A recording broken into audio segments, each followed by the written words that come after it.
Hi, I'm Arun George, and you're listening to Three Things, the Indian Express news show.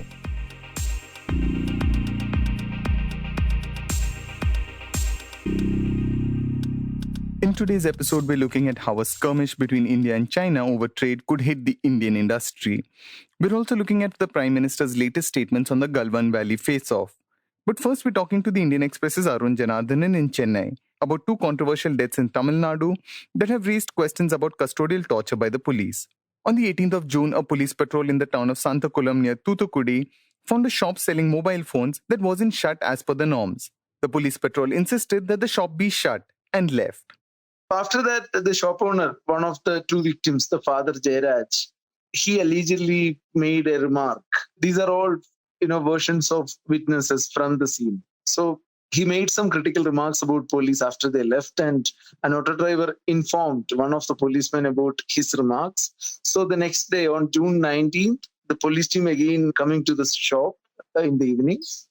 And there was an argument between Jairaj, the shop owner, he was 62-year-old, and the police team. So after the argument, he was taken to the station, the police station. His son Benix was also at the spot, and he followed the police vehicle with a friend of his father. So at the police station, according to multiple sources we spoke, Benix entered the police station. His father is already inside. And he entered the station to see that his father was being beaten up by one of the sub-inspectors. Benix actually, he tried to stop it. His father was 62 and Benix was 32. So he tried to stop it. He tried to challenge it. And one of the sources said that, he in fact pushed the inspector. And that was the turning point. The policemen already they were angry at the entire remark or whatever. And this incident of Benix pushing him seems to have changed the scene. And, thereafter, it was a severe torture session until next morning. Arun says that the family of the two men went to the police station only to find it locked from the inside. They waited on the road till around 1:30 a.m. They went home and returned early in the morning. Benix and Jairaj were taken to the Satangulam Government Hospital around 7:45, and both of them there was severe bleeding, and the family was asked to bring lungis. They were asked to bring dark color lungis because the bleeding was such that in at least in every 30 minutes the new clothes will get fully soaked, blood soaked.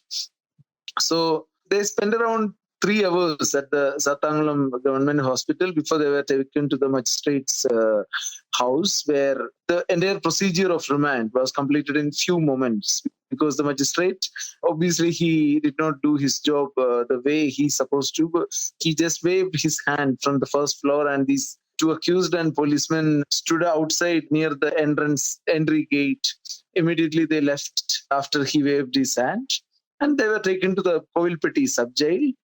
Arun says that the jail is around 30 to 40 kilometers from the town of Santakulam, where the two men lived. On the 21st of June, the men were in jail, and their families received no further updates about their condition. Arun says that members of the family tried to meet them on the 22nd of June, but they weren't allowed because of the norms in place to prevent the spread of COVID-19. The same day evening, the family received a call saying that Benix was... his condition was not stable. Within an hour, there was another call asking the family to come to the prison hospital. And Benix died on 22nd night. His father, Jairaj, died in the wee hours of Tuesday, 23rd. Arun says that both Jairaj and Benix belong to the Nadar community, a socially and politically powerful community of traders. Their death prompted a statewide shutdown by traders on the 24th of June to protest their deaths. Arun says that this brought this case to the attention of the public across the state and prompted subsequent outrage on social media. The Madras High Court took cognizance of the case on its own and has directed the District Judicial Magistrate to probe the matter. On Sunday, the Chief Minister's office said it was open to transferring the case to the CBI if the High Court permitted it. We asked Arun if the cause of death had been established yet by medical examination following their death. Is there a post-mortem of some kind that indicated what injuries these men had suffered? Actually, the information that we have about injuries is that when they were taken to the hospital that early morning, Jairaj's brother-in-law and his sister, they tried to talk to them at the hospital. So their accounts, they told us that there was severe bleeding. In fact, Benix was bleeding more than Jairaj. Anyway, most of them had, their clothes and their veshti, their pants, everything was fully blood soaked. So it is clear that they had lost a lot of blood.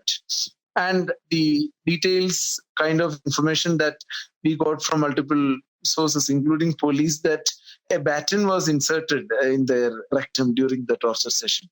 So that seems to have led to these kind of severe bleeding, non-stop bleeding for 2-3 days, that finally led to their death. Meantime, the postmortem was completed, but the postmortem report is still delayed. That is triggering a suspicion now. And more importantly, a very interesting thing is that even if it is seemingly, positive development that the Madras High Court has intervened, the High Court's demand to submit the postmortem report in a sealed cover is technically denying the family to have that right to access the postmortem report. Because in many cases in the past, such demands of the court had only defeated the cause of the families, victim families. So anyway, it's been 2-3 days. There is the postmortem report. Only the provisional report is ready, and which is not yet sent. The National Crime Records Bureau data for 2017 said that 5% of deaths in custody were due to interrogation methods used by police personnel. The record of police prosecuting their own in such cases isn't very good. India doesn't have any specific laws or provisions to prosecute such incidents. India signed the UN Convention Against Torture in 1997, under which it has said that it would take action against torture in custody. But India is also part of a handful of nations that hasn't ratified the treaty, which means that it hasn't passed any specific laws to tackle such incidents. A Law Commission report in 2017 had also reminded the government that India needed to pass specific laws to deal with torture. In this case, Arun says that there are 2 FIRs registered over the 2 suspicious deaths, but none of the policemen from the police station are listed as accused facing investigations. 2 sub-inspectors and 2 constables have been suspended. The inspector in charge of that police station has been transferred and hasn't been given a posting yet. The fact is that it was the inspector who actually played a major role in the entire crime, who used to sit on the first floor of the station. And one of the judicial sources who spoke to us today said that this inspector used to ask why there is no sound when the people are being tortured. So that is kind of a message to torture more, do it more, to make them heard crying aloud. You mentioned how the FIR is vague on who the people involved are. And this case comes even as there's, sort of intense scrutiny all over the world in some senses over police practices. Is there any kind of explanation as to why there has been no naming of anybody in this FIR? Technically, it was again a police strategy. In India, we should admit the fact that it is not a Tamil Nadu phenomenon, but it is happening everywhere, including states like Kerala, where there was a Nedungandam lockup murder case last year, in which the magistrate also was equally, in a similar way, magistrate also was responsible in that case. And later there were reports that the magistrate didn't face any action. So it is the basic brutal nature of the force. But at the same time, technically speaking, even if there was a custodial torture, these people died in judicial custody, not in police custody. Maybe, possibly, that is the reason why they remanded them immediately. So, on records, they died when they were in Kovilpatti sub-jail, not when they were in the station where they were tortured. So, that is the reason that helped police to spare these officers from the criminal charges. But it may be forcing police to finally put murder charges on these officers. But again, the state will always try to protect the force. There's also the element of oversight in some senses, right? Like you mentioned how the magistrate just waved at them and sent them off to custody. There's a government hospital where they were taken to for treatment, where again, there was injury visible. Weren't these systems supposed to kick in at some point and kind of prevent further torture in some ways? Of course, because the police, when we hear about this case, we will be thinking about a group of cruel policemen. But actually, when you look at the entire series of events, actually, it was not only about a group of cruel policemen, but it was involving police, judiciary, and the doctor who gave them a fitness certificate in spite of severe bleeding. And it has been happening, it is happening everywhere. And this may be just a specimen, a specimen case for the kind of criminal justice system we have. Also, what was the case filed against the father and son for which they were tortured this badly? We do not know the exact details, but the father and son, the charges they faced was the lockdown violation. So the lockdown violations under the State Disaster Management Act or the primitive British Act, the Epidemic Act, which the governments are largely using in many cases these days. So even if they were punished without torture, if Jairaj was being punished for that crime, maybe he would have got a maximum of 3 months punishment. Arun says that the two victims, being from a socially powerful community, helped prevent the police from suppressing the case, something that has been seen in the past. Also, the fact that both Jairaj and Benix did not have any other criminal record ensured they couldn't be passed off as criminal elements. This father and son, it was impossible for them to attribute any criminal background because they were traders, everyone know them. It's a very small town. So that is what changed the course of this case. But slowly there are a lot of other cases coming out from different stations now. You've also written about how police brutality in the state, as you said, is not unusual, but it has been a problem. How big a problem is it? What is happening is many senior officers would admit that Tamil Nadu police has been very brutal in their interrogation methods and using third degree methods and killing people. So all this happens in Tamil Nadu, and historically they say that it has been the case from British period, or it is a practice that started from British period. Even many officers who are known to this transition of state powers in 1940s and 50s, they would say that the entire Tamil Nadu and Malabar, the northern Kerala, had these kind of very cruel police officers. At the same time, because the reason was that the entire Tamil Nadu and Malabar was ruled by the British directly. But the southern Kerala, which was under Travancore, that was different. But later, of course, the Kerala also has lockup murder cases. Uday Kumar murder case was very notorious case in which two policemen were sentenced to death in Kerala. And later, the High Court stayed the order and nothing happened in that case later. Recent one, Nedukandam. In Tamil Nadu, there were no recent lockup murder cases, but there are plenty of cases of these kind of third degree torture and severe, primitive, cruel punishment and torture methods. This is part and parcel of the system. And unfortunately, when we speak to senior officers privately, police officers, there are many who don't believe in our justice system for many reasons, including that the long delays in conviction, the long time they take, and the kind of difficulties in proving cases. So they believe that the kind of punishments they give to people in person are not precisely a punishment for that person, but a larger message to the society. So when they kill an alleged thief or a rowdy element in a fake encounter, not only that they are killing him, but it is also a message that they are sending out to people like him. So that is the kind of logic that works. So there are many people in the top level who endorse these kind of thing, and the political leadership is also the chief minister or the people who are handling home portfolio. They will always prioritize keeping up the morale of the police force. They will not do anything that affect the morale of the police force. So I think it is a very complex reason that is applicable to every other state, maybe many countries. The calls for the boycott of goods made in China have only grown louder in the days following the Galwan Valley clash that left 20 Indian soldiers dead.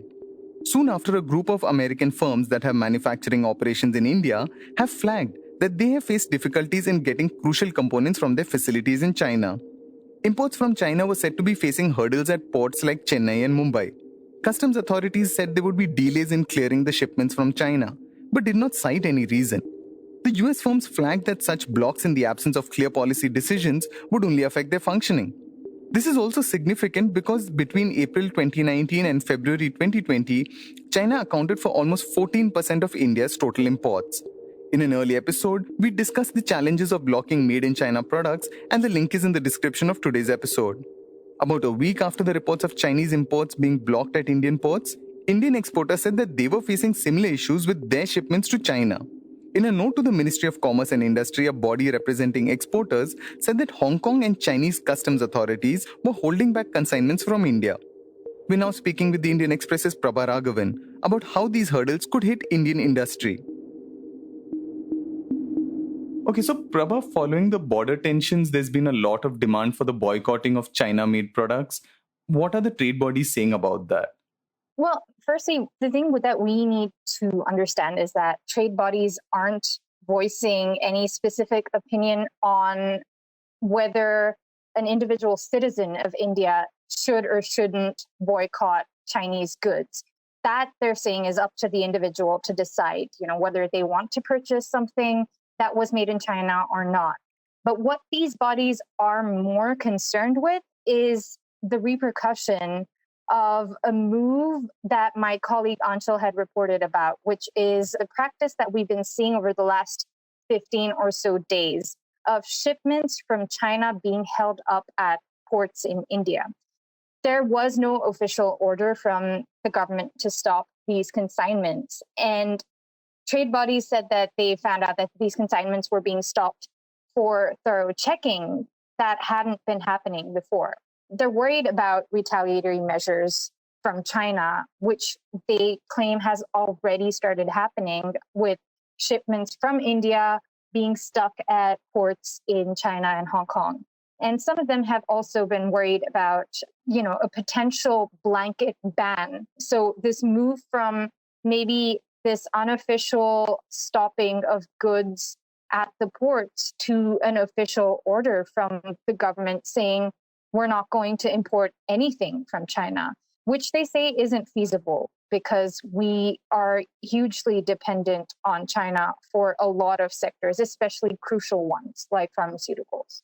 So what do trade bodies say is the biggest problem with implementing such a ban, like an import ban on things from China? So the products that are imported from China, we have to understand, are not just finished goods. They also include crucial raw ingredients and components that companies over here use to make products that are then sold in the domestic market and also exported to other countries. Some of these products, like I said before, are essential, like medicines. For these trade bodies, a blanket ban means that they're not going to have access to these components anymore. And if there aren't alternatives readily available in the country, or if no other country makes these components, there's possibly going to be a shortage both for domestic as well as export markets for India. The major problem that not just India, but the world is now faced with is that China has, over the last few decades, nurtured its industries to make them more competitive, especially in producing these raw materials. This is across sectors, ranging from pharmaceuticals to electronics. It's not just, these electronic goods that people constantly focus on. It's also important, essential, potentially life-saving material as well that they produce. And when they were able to make and sell these components for much cheaper than the other countries could make them, industries across the world decided to import from China instead of turn to their own domestic manufacturers. And over time, this dependency on China grew. In the process, a lot of these domestic companies that used to make the raw materials were killed off because they couldn't compete.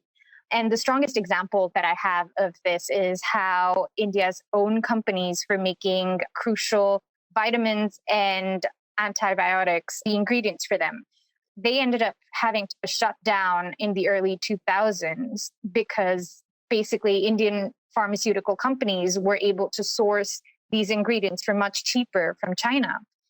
Now, if we look at potential alternatives, no other country in the world makes these specific ingredients except for China. And given the fact that the government just recently began pushing for building capabilities and self-reliance in these sectors, it's expected to take a few years for India's own industries in these ingredients to get up and running. So in such a situation, if there's a blanket ban and there are no alternatives, and in the next few years, you're not going to have any domestic capabilities for this for the next few years, what are you going to do when a patient needs an essential antibiotic or a vitamin? How are you going to make that if China is your only option? So you mentioned the pharmaceutical sector, but what are the sectors beyond that that are sort of affected by this delay of goods at Indian ports? And also, could you explain how this delay is affecting industries? So the understanding is that the holdup of consignments, the ports in India are not specific to any one industry. I spoke about the pharmaceuticals industry at length because I also cover pharmaceuticals for the paper. But industry bodies have raised concerns about goods ranging from components used to make cell phones and cars, products that are fast-moving consumer goods, as well as pharmaceutical ingredients. So it's not just specific to one sector, though maybe in terms of essentiality, there might be some sectors where a delay could have graver consequences than other sectors. This holdup comes at a time when most industries are trying to get back on their feet after this prolonged lockdown that we've seen during the COVID pandemic. And for them, a delay in shipments would potentially set them back further because these companies have been operating at not 100% capacity. At some point during the lockdown, initially, they weren't allowed to operate at all. So all of this had hit their revenues. But if this delay in shipments of components that they need to manufacture their products continues, then this will hit their revenues further. Production will potentially be delayed. And depending on the size of the company, this could also have far-reaching effects for their workers if they don't have enough revenue to continue operations. But even as you mentioned how tough it's going to be for companies if this continues, but the political temperature over this issue just keeps rising. And do trade bodies really have any kind of solution to how to resolve this for now?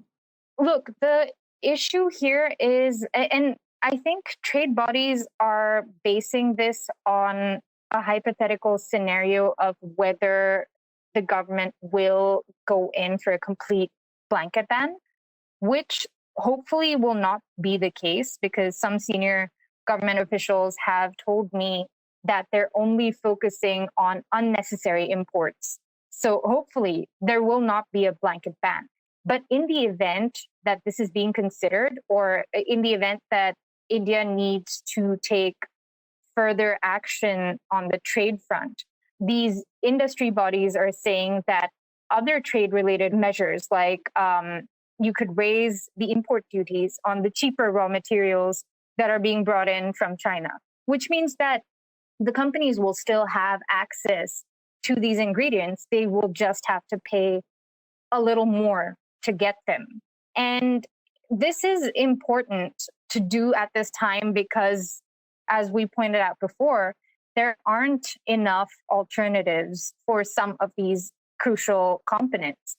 In other cases, for some products, there are alternate countries like the United States or Vietnam, Japan or Mexico, and also certain European countries that these trade bodies feel could be looked at, could be tapped for sourcing these products that they need. And this would work, across sectors. But I think an assessment possibly will need to be done by the government in consultation with these trade bodies to see where they can get their alternate ingredients from, which alternatives they can look at.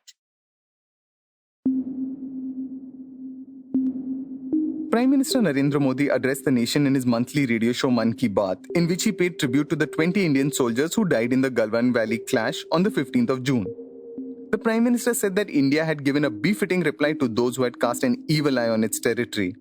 The Prime Minister said that India honors the spirit of friendship, but is also capable of giving an appropriate response to any adversary. He said that India's brave soldiers had proved that they will not let anyone cast an evil eye on the glory and honor of Mother India. Modi said that making the country self-reliant would be a tribute to the fallen soldiers and that we should strive towards enhancing the country's capabilities and capacities in safeguarding our borders. You were listening to Three Things by The Indian Express. Today's show, as always, was edited and mixed by our producer Joshua Thomas. If you like the show, then do subscribe to it wherever you get your podcasts. Leave a rating or review. You can also recommend the show to someone you think will like it. It's the best way for people to get to know about us. You can also tweet to us at Express Audio and write to us at podcasts@indianexpress.com.